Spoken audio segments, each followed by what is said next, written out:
اللہ کے سوا کسی اور کی اطاعت جس سے اللہ کی معصیت لازم آتی ہو، شرک۔ لا طاعت لمخلوق فی معصیت الخالق، مخلوق میں سے کسی کی اطاعت نہیں ہوگی یہ اس معاملے میں جس میں خالق کی معصیت لازم آ رہی ہے۔ ہاں، خالق کے احکام کے اندر والدین کا حکم بھی مانو، اطاعت کرو، اساتذہ کا حکم مانو، کسی اور کو اپنا لیڈر مانا ہے اس کا حکم مانو، لیکن ناٹ بیونڈ وہ جو سرکل ہے کتاب و سنت کا، اس سے باہر نہیں۔ لا طاعت لمخلوق فی معصیت الخالق، یہ آپ الجبرے کے فارمولے کے طور پر اپنے سامنے رکھیے۔ اب اسے اپلائی کیجئے، جیسے فارمولوں کے ذریعے سے پھر بڑے بڑے وہ سم جو ہے وہ حل کیے جاتے تھے سوالات۔ صبح کا وقت ہے، آنکھ بھی کھلی ہے، کوئی اذان کی آواز بھی کان میں آئی ہے، آپ کا نفس کہتا ہے ابھی سو جی۔ آپ نے اپنی چادر یا کمبل کو درست کیا اور کروٹ لی اور سو گئے۔ یہ کیا ہے؟ آپ نے کس کا حکم پیچھے پھینکا اور کس کا حکم مانا؟ اللہ کے حکم کو پیچھے پھینک دیا، نفس کے حکم کو آگے رکھا۔ یہ شرک، اس شرک کو جاننے والے بہت کم ہیں۔ مولانا روم نے خوب کہا تھا، نفس ما ہم کم ترس فرعون نیست لیکن ایراعون نیست۔ میرا نفس بھی فرعون سے کم نہیں ہے۔ فرعون نے کہا تھا نا الیس لی ملک مصر وہذہ الانہار تجری من تحتی، کیا اس ملک مصر کی حکومت میری نہیں ہے؟ اور سارا جو یہ آب پاشی کا نظام ہے، انہار کا نظام ہے، وہ میرے کنٹرول میں نہیں ہے؟ جس کا چاہوں موگا کھلا رکھوں، جس کا چاہوں بند کر دوں۔ یہ تھا خدائی کا دعویٰ، انا ربکم الاعلی۔ تو مولانا روم کہتے ہیں میرا نفس بھی اس سے کمتر نہیں ہے۔ وہ کہتا یہ جسم میرا ہے، اس پر میرا حکم چلے گا، میں نہیں جانتا کون اللہ کون رسول، کیا حرام کیا حلال۔ تو فرعون سے کم تو نہیں ہے میرا نفس، لیکن ایراعون اس کی بہت مدد تھی، فوج تھی، لاؤ لشکر تھا، تو اس نے زبان سے بھی کہہ دیا کھل کر انا ربکم الاعلی۔ میں مسکین ہوں، غریب ہوں، میرے پاس کوئی طاقت نہیں ہے، میں زبان سے تو کچھ نہیں کہہ سکتا، اندر سے میرا نفس یہی کہتا۔ یہ نفس کی حکومت قرآن کہتا ہے، میں حیران ہوتا ہوں، دو جگہ یہ مضمون آیا ہے، ارأیت من اتخذ الہہ ہواہ افانت تکون علیہ وکیلا۔ اے نبی تم نے دیکھا اس شخص کو، اس کے حال پر غور کیا جس نے اپنی خواہش نفس کو اپنا الہ بنا لیا ہے۔ اللہ اکبر، الہ، لا الہ الا اللہ، کلمہ توحید کا مرکزی لفظ یہاں آ رہا ہے، من اتخذ الہہ ہواہ، جس نے اپنی خواہش نفس کو اپنا معبود بنا لیا، الہ بنا لیا۔ افانت تکون علیہ وکیلا، کیا آپ ایسے شخص کی کوئی ذمہ داری لے سکتے ہیں؟ سود حرام ہوا کرے جی، حرام ورام، ہمارا دھندا جو ہے وہ آگے بڑھ نہیں سکتا، تو اللہ کے حکم کو پیچھے ڈالا، نفس کے تقاضے کو آگے رکھا۔ کون معبود ہے آپ کا؟ نام عبداللہ رکھیے، نام عبد الرحمن رکھیے، ہے عبد النفس، نفس کے بندے، نفس کے غلام۔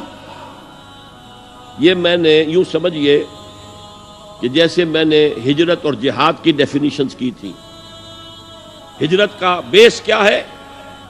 پوچھا گیا ایو الہجرت افضل یا رسول اللہ، اے اللہ کے رسول بتائیے سب سے اعلیٰ ہجرت کون سی ہے، افضل؟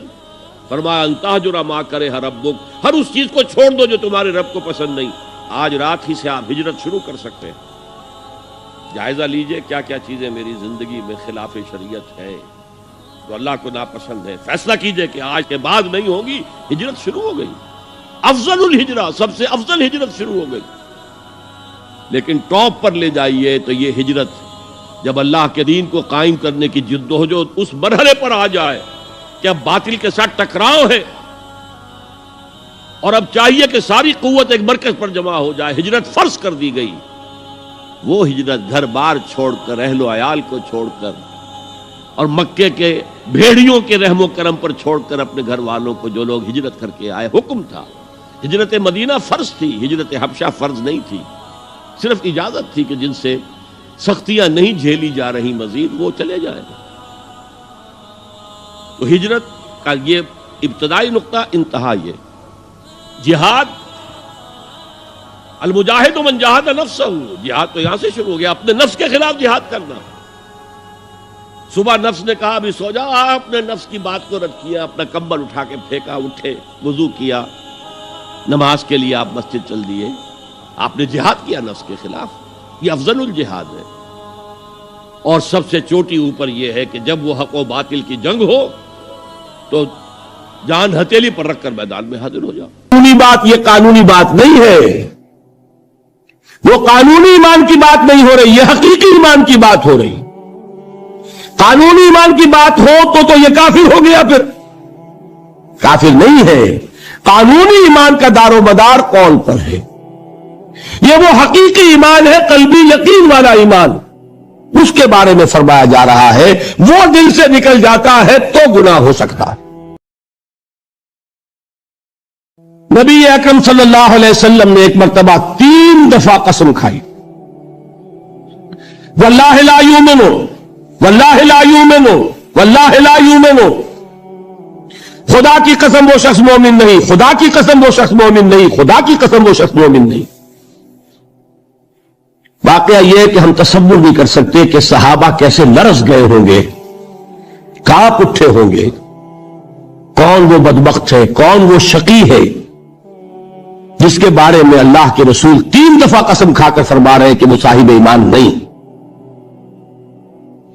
قیل من یا رسول اللہ، کسی نے ڈرتے ڈرتے پوچھا ہوگا اے اللہ کے رسول کس کے بارے میں ارشاد فرما رہے ہیں؟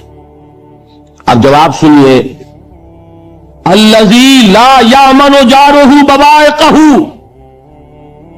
وہ شخص کے جس کی ایذا رسانی کی وجہ سے، جس کی بدخلقی کی وجہ سے اس کا پڑوسی امن میں نہیں ہے۔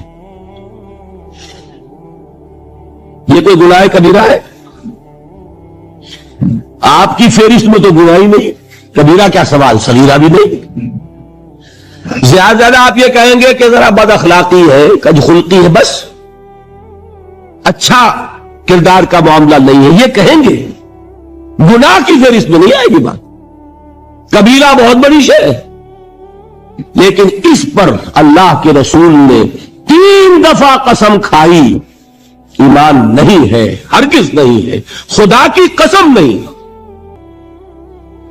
فرمایا حضرت انس ابن مالک نے، یہ روایت جو میں نے آپ کو ابھی سنائی ہے، یہ کوئی ایسی ویسی روایت نہیں ہے، متفق علیہ ہے، بخاری اور مسلم دونوں میں موجود، ٹھیک ہے۔ وہ حضور کے خادم خاص ہے، جیسے ذاتی کوئی ہوتا ہے معاملات میں مدد کرنے والا، خدمت کرنے والا، وہ ہے انس ابن مالک۔ کیونکہ ان کا تعارف ہو گیا ہے رضی اللہ تعالیٰ عنہ، تو ایک بات پہلے اور سنا دوں، جو بچہ اپنے اس بچپن سے لے کر 9 برس کی عمر تھی جب آئے حضور کے پاس، انتقال کے وقت عمر کتنی ہوگی؟ 19 برس۔ 10 برس حضور کی خدمت میں رہے۔ پہلے تو حضور کے اخلاق کی جو گواہی وہ دے رہا ہے وہ اس کی زبان سے سنیے کہ میں 10 برس حضور کی خدمت میں رہا، کسی بات پر ڈانٹنا تو کجا، حضور نے کبھی مجھ سے یہ بھی نہیں فرمایا کہ اے انس تم نے وہ کام کیوں نہیں کیا۔ یہ ہے ایک آقا کی حیثیت سے محمد الرسول اللہ صلی اللہ علیہ وسلم کا اخلاق۔ اگر نہیں کیا خود کر لیا، کوئی ڈانٹ ڈپٹ نہیں۔ حالانکہ بچے ہیں، بچوں کو ویسے بھی ڈانٹ ڈپٹ دیا جاتا ہے، لیکن نہیں۔ اب ان صحابی کی ایک گواہی سنیے، قلما خطبنا رسول اللہ صلی اللہ علیہ وسلم الا قال، فرماتے ہیں کہ شاذ ہی کبھی ایسا ہوا ہوگا کہ حضور نے کبھی خطبہ ارشاد فرمایا ہو اور اس میں یہ الفاظ نہ ہو۔ الفاظ سمجھ رہے؟ جب بھی خطبہ دیتے تھے آپ یہ الفاظ ضرور فرماتے تھے، شاذ کبھی رہ جائے تو رہ جائے. قلما خطبنا رسول اللہ صلی اللہ علیہ وسلم الا قال, کیا فرمایا؟ لا ایمان لمن لا امانت له ولا دین لمن لا عہد له. جس شخص میں امانت داری نہیں اس کا کوئی ایمان نہیں, جس میں ایفائے عہد نہیں اس کا کوئی دین نہیں. بنا پھرتا ہو وہ دیندار, بنا پھرتا ہو وہ صاحب ایمان اور امتی حضور کا. امانت داری نہیں تو ایمان نہیں, ایفائے عہد نہیں تو دین نہیں. کس کا فرمان ہے؟ کسی آج کے زمانے کے مفتی کی بات نہ سمجھ لیجیے گا کہ جس کو آسانی سے آپ چاہے تو رد کر دیں. یہ محمد الرسول اللہ صلی اللہ علیہ وسلم کا فرمان ہے. پھر ایک متفقون علیہ روایت بخاری اور مسلم کی, راوی پھر کون ہے؟ ابو ہریرہ رضی اللہ تعالیٰ عنہ. فرماتے حضور نے ارشاد فرمایا لا یزنی الزانی حین یزنی وہو مومن ولا یسرق السارق حین یسرق وہو مومن ولا یشرب الخمر حین یشرب وہو مومن. کوئی زانی حالت ایمان میں زنا نہیں کرتا. کیسے ممکن ہے؟ ایمان ہو اور زنا ہو جائے پھر وہ ایمان دھیلے کا ہوا. کیا قدر و قیمت اس ایمان کی؟ وہ تو اٹھا کر پھینک دینے کی چیز ہے.